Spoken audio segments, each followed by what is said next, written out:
All right, let me get to this quote from George Paton on the subject of Kelly Kleine as Executive Director of Football Operations and Special Advisor to the GM. Quote, Kelly is a rising star in the NFL, and we're fortunate to add someone of her caliber to the Denver Broncos.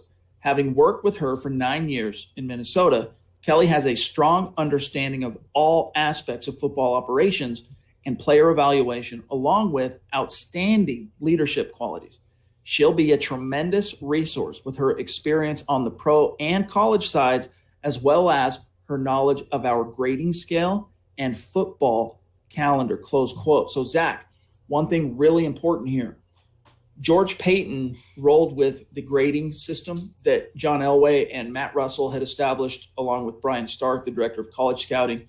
But it sounds like to me, because he would rather him change, just kind of go by their grades, their grading system, and take say his grading scale. I don't even know how it works, but in his case, let's say his grading scale was, if a player was like, top of the line, blue chip guy, that's an A+ grade. Well, the way they do it, no, that's a 10.0 grade. So he's like, all right, I'm just going to take what I would call it an A+. I'm going to call it for them a 10, whatever. And then now what this points to me, Zach, is this draft is in the books. And by the way, don't be surprised to see some other shifts in the Bronco front office, whether it's incoming people and outgoing people now that the draft is over. If that's going to happen now, the next week or two is about when you're going to see it happen.